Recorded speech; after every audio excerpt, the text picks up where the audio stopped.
దేవుడికి నువ్వు ఆయన్ని పూర్తిగా వెంబడిస్తున్నావు అనుకో, చాలా సంతోషం. ఆయన్ని పూర్తిగా వదిలేసావు అనుకో, నీ మీద జాలి. ఆయన్ని పక్కన పెట్టి వేరు వేరు పాటిస్తున్నావు అని ఉమ్మొస్తా అంటాడు దేవుడు. మీలో చాలా మంది మీద దేవుడు ఉమ్మేయడానికి రెడీ అయ్యాడు. ఎందుకో తెలుసా? మీరు దేవుణ్ణి వదలరు, దెయ్యాన్ని వదలరు. మీరు దేవుణ్ణి వదలరు, మీ ఆచారాలని, దిక్కుమాలిన ఆచారాలని వదలరు. మీకు 3 ఆచారాల గురించి చెప్తాను. మీలో 100% దీన్ని పాటించేవాళ్ళే. 3 ఆచారాలు చెప్తాను. సంఘాల్లో కూడా పాటిస్తున్నారు, దరిద్రపు ఎదవలో. చెప్తాను ఖచ్చితంగా. ఏంటవి అని అంటారేమో. మొదటి ఆచారం మీ అందరూ పాటించేటువంటిది ఏంటి అని అంటే, పెళ్ళిళ్ళు టైం వచ్చేటప్పటికి వచ్చేస్తుంది అది. ఏంటి ఆ పెళ్ళిళ్ళ టైము? వాళ్ళు మనోళ్ళేనా అంటే ఏమన్నా గేదెకిచ్చి పెళ్లి చేస్తున్నావా, కుక్కకిచ్చి పెళ్లి చేస్తున్నావా, లేకపోతే గాడిదకిచ్చి పెళ్లి చేస్తున్నావా? మనిషిగా ఇచ్చి చేసేది.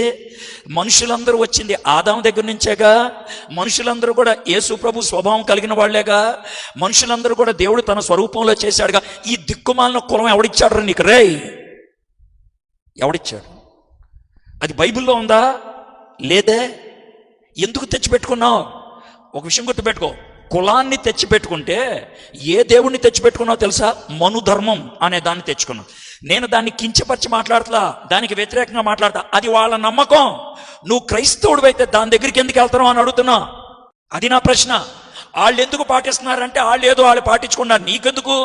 నువ్వు బైబిల్ చదివే వ్యక్తివి, నువ్వు దేవుడు అందరినీ ఒకే విధంగా సృష్టించాడని నమ్మేటువంటి దేవుడివి, అందరికీ ప్రభు అని నమ్మేవాడివి. అలాంటి వ్యక్తి అయినప్పుడు ఆ కులాల జోలికి ఎందుకు వెళ్ళాలి?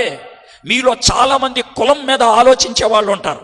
కులాన్ని బట్టి స్నేహం, కులాన్ని బట్టి పెళ్లి, కులాన్ని బట్టి ఆ ఇంట్లో ఉండాలో లేదో నిర్ణయం, కులాన్ని బట్టి బతకడం. ఇంకెంత దరిద్రం అంటే, ఆ కులం ఉంటుందంటే రాయితీ వస్తుందంటే, చర్చిలో ఒక పేరు ఉంటుంది, ఆఫీస్లో ఒక పేరు ఉంటుంది. కొంతమందికి, చాలా మంది చదువుకున్న ఎదవలు ఉన్నారు ఇక్కడ. టీచర్ ఉద్యోగాలు చేసి, ఆఫీసర్ ఉద్యోగాలు చేసే పనికి మాలిన ఎదవలు ఉన్నారు ఇక్కడ. వాడికి ఆఫీస్లో ఒక పేరు ఉంటుంది, చర్చిలో ఒక పేరు ఉంటుంది. వాడికి దానికి కూడా అంతే. సార్ మర్యాదలాగా మారుతాం ఏంటాడు? మర్యాద ఏంటో చెప్పు తీసుకొని కొడతాను నిన్ను. చెప్పు తీసుకొని. తెలీదా నీకు? నీకు రాయితీ కావాలి, దేవుడు కావాలి. మళ్ళీ ఈ పాస్టర్ల దగ్గరకు వచ్చి నన్ను కమిటీలో పెట్టుకుంటాడు వాడు ఎత్తవా అడుగుతారు. ఎందుకలా అడుగుతారు? పెళ్లి టైంకి వచ్చేప్పటికి పెళ్లి చర్చిలో చేరు. ఎవడైనా ఫోటో తీసి పెడతాడేమో అని భయం. కళ్యాణ మండపంలో చేస్తారు. అర్థమవుతున్నాయి? ఈ డ్రామాలన్నీ తెలియక చేసే ఎదో పని కాదు, ఇదే తెలిసి చేసే ఎదో పని. ఎంత తిడితే కొంచెమైనా గుచ్చుకుంటుందేమో అని చెప్తున్నాను మీకు. ఇదే ఇప్పుడు కూడా గుచ్చుకోకపోతే దున్నపోతువి, నువ్వు పంది కుక్కవి. అన్నం తింటలా పెంట తినేవాళ్ళు. నేను కులాన్ని తిట్టట్లా, అస్సలు తిట్టట్లా. అది వాళ్ళకుందే, అది వాళ్ళ అలవాటు. నీకెందుకు వచ్చింది? నీ దగ్గరికి ఎందుకు తెచ్చుకున్నావు? ఇది అర్థమైంది కదా? ఇక 2వ అలవాటు చెప్తాను. ఏంటి తెలుసా? మీ అమ్మాయికో మీ అబ్బాయికో పెళ్లి సంబంధం సెట్ అయిపోయింది. మీరు చుట్టాలతో, ఇరుగు పొరుగులతో మాడుకుంటూ ఉంటారు, బాగా క్లోజ్ కదా. ఏమండి, మా అమ్మాయికి పెళ్లి కుదిరిందండి, మా అబ్బాయికి పెళ్లి కుదిరిందండి. అవునా? పెళ్ళెప్పుడు? అదేనండి, మా పాస్టర్ గారిని అడిగి రేపు సోమవారం కానీ మంగళవారం కానీ డిసైడ్ చేసుకొని. సోమవారం వెళ్తారా పెళ్లి డేట్ డిసైడ్ చేసుకోవడానికి? అది మంచి రోజు కాదండి, మంచి రోజు కాదు. బుధవారం వెళ్ళండి, రాహుకాలం వెళ్ళిపోద్ది, అప్పుడు వెళ్ళి డేట్ ఫిక్స్ చేసుకోండి. ఎవడు చెప్పాడురా నీకు? ఎవడు చెప్పాడురా నీకు? 7 రోజులు దేవుడే సృష్టించాడు మనకి.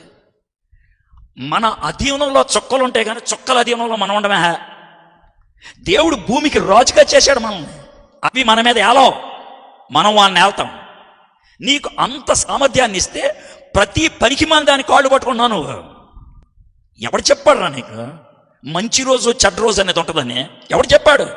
పంచాంగం దగ్గరికి వెళ్ళమని ఎవడు చెప్పాడు? పంచాంగాన్ని తిట్టట్లేదు నేను, అది వాళ్ళు ఫాలో అవుతారు. నీకెందుకు? నువ్వెందుకు వెళ్తున్నావు అక్కడికి? లేదా పంచాంగం చూస్తావంటే వెళ్ళి గుళ్ళో పెళ్లి చేసుకో. చర్చికి ఎందుకు వచ్చావు? ఈ పాస్టర్ల దగ్గరికి ఎందుకు వచ్చావు? కొంతమంది పాస్టర్లు ఉంటారు దిక్కుమాలిన ఎదవలు, పనికిమాలిన ఎదవలు. పెంటలో ముచ్చిన చెప్పుతో కొట్టాలని. ఎందుకో తెలుసా? ఆ అయ్యగారు పంచాంగం ప్రకారం ఈరోజు బాగుంది. అవునమ్మా, చాలా మంచిదమ్మా. మన దేవుడు కూడా అలాగా తారీఖులు కొన్నిటిని ప్రేమిస్తాడమ్మా అని చెప్పే ఎదవలు ఉంటారు కదా సార్, పెద్దవాళ్ళు చెప్పండి. ఎదవలు నోట్లో పెంట కొట్టేశాలా. మళ్ళీ వాడు పాస్టర్ ఇది చెప్తున్నా కూడా నీకు సిగ్గనిపించకపోతే, ఇది చెప్తున్నా కూడా నీ మనసులో మార్పు రాకపోతే, ఇది చెప్తున్నా కూడా ఇలాంటి దిక్కుమాలిన పని చేయకూడదు అనిపించకపోతే చెయ్యి తగంటే ఎవరు చెప్ప. ఇది రెండోది. మూడోది, మాది ఏలూరు, సొంతూరు. ఊర్లో ఏ చర్చో నేను చెప్పను. ఓ పెద్ద చర్చికి వెళ్ళాను, చాలా పెద్ద చర్చ్ అది. ఆ చర్చిలో ఇదివరకు 2-3 సార్లు వాక్యం చెప్పాను. అయితే మళ్ళీ వాక్యం చెప్పడానికి వెళ్ళా, కొంచెం గ్యాప్ ఉంది. 7 సంవత్సరాలు ఎంత గ్యాప్ వచ్చింది. 7 సంవత్సరాల తర్వాత వాక్యం చెప్పడానికి వెళ్ళాను. వెళ్తే ఈ ప్రసంగం చేసే ఈ పుల్పిట్ అంటారు కదా, చర్చికి ఈ పక్కన ఉండేది ఆ పక్కకి వెళ్ళింది. పాలరాతితో చేసింది అనమాట. దాని మీద బైబిల్ పెట్టుకొని చెప్తారు, చుట్టూ చక్కగా ఉంటుంది, అద్భుతంగా. నేను మామూలుగా చర్చిలోకి ఎంటర్ అవ్వగానే ఇలా చూస్తే అక్కడ పుల్పిట్ కనబడతా. ఏమైందిరా బాబు అంటే ఇటే ఉంది. నేను వాక్యం చెప్పేసి వచ్చాను, నాకెందుకు చెప్పేసి వచ్చాను. వచ్చిన తర్వాత మా అన్నే ఆ చర్చి కమిటీ మెంబర్. అర్థమైందా? ఇదేంటి పుల్పిట్ ఇటు ఉండేది అటే పెళ్ళిందంటే, సిద్ధాంతి చెప్పాడు రా. ఎవడాడు సిద్ధాంతి చర్చిలో పుల్పిట్ ఎటు ఉండాలి చెప్పాడంట. వాస్తు ప్రకారం ఈశాన్యం నుంచి వాక్యం వెళ్తే వారికి వెళ్తుందంట. నేను అబద్ధం ఆడలా. మీరు పర్సనల్గా వచ్చి అడిగితే చర్చి పేరు కూడా చెప్తాను. నేను పబ్లిక్గా చెప్తే బాగోదని చెప్పట్లేదు, అంతే. అర్థమైందా? సిద్ధాంతిని అడిగి మార్చేశారంటండి. వీళ్ళు ఏమంటారండి, మీరు చాలామంది ఇళ్ళు కట్టుకునేటప్పుడు వాస్తు ఫాలో అవుతారా? సార్ చెప్పాడు సార్, ఆడు తాపి మేస్త్రి బాత్రూమ్ ఇటే ఉండాలన్నాడు సార్.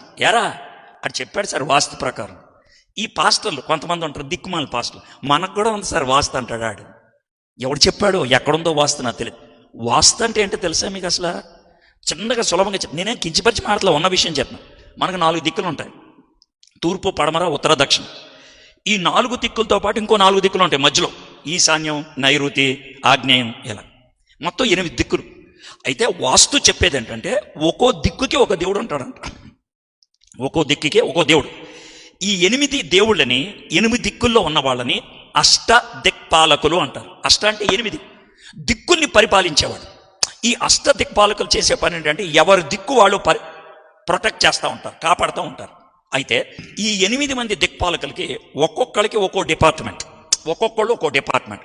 అగ్నిదేవుడు ఉన్నాడు అనుకోండి, ఆయన దేవుడు. గంగ నీటికి దేవుడు. అలాగే ఒక్కొక్కళ్ళు ఒక్కో దేవుడు. అయితే వాస్తు చెప్పే సింపుల్ విషయం ఏంటంటే, ఏ దిక్కులో ఏ దేవుడు ఉంటాడో వాడిని తృప్తిపరచాలి. ఏ దిక్కులో ఏ దేవుడు ఉంటాడో అని తృప్తిపరచాలి. ఉదాహరణకి ఇది అగ్నిదేవుడి దిక్కు అనుకుందాం. ఇది అర్థం, ఇదే అగ్నిదేవుడు. అయితే అగ్నిదేవుడి దిక్కు అయితే ఇటు నుంచో నేను వంట చేయాలి, ఆడికి నా మొహం చూపించాలి. నేను సైడ్ చూపించినా, నా ముడ్డి చూపించినా ఆడు కోపం వస్తుంది. అప్పుడు నాకు వచ్చే జబ్బు ఏంటంటే కడుపు మంట. మనం దాన్ని గ్యాస్ అనుకుంటాం. లేదు, ఆయనకు వచ్చింది. సిద్ధాంతి దగ్గరికి వెళ్తే ఆయన కిచెన్ మార్చేస్తే మన కడుపు నొప్పి తగ్గిపోద్ది అంటాడు. అదే ఆయన చెప్పేది. అయితే సార్ మీరు వాస్తు నమ్ముతారంటే ఒకే ఒక మాట చెప్తాను, వాస్తు నమ్మే అంత దమ్ము లేదు నాకు. నాకున్న ఒక్క దేవుడిని తృప్తిపరచలేక చేస్తున్నాను నేను. 8 మందిని ఏం చేస్తాను నేను? ఒక్కడు చెప్పింది వేయట్లేదు నేను. 8 మంది చెప్పింది నేను ఏం చేస్తాను? చేయగలనా? కాబట్టి నాకు అంత దమ్ము లేదమ్మా.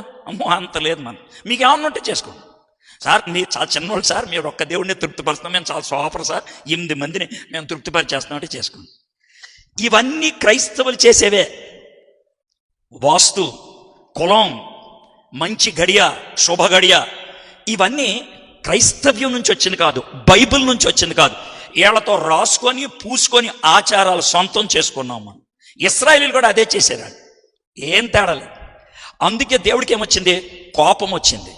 వాళ్ళు ఎంత దుర్మార్గులు అయిపోయారంటే దేవుళ్ళని కొలిసేవాళ్ళు అయిపోయారు. మనం కూడా అంతే. దేవుడి స్థానం దేవుడికే, మన సొంత కబుర్లు మనకే.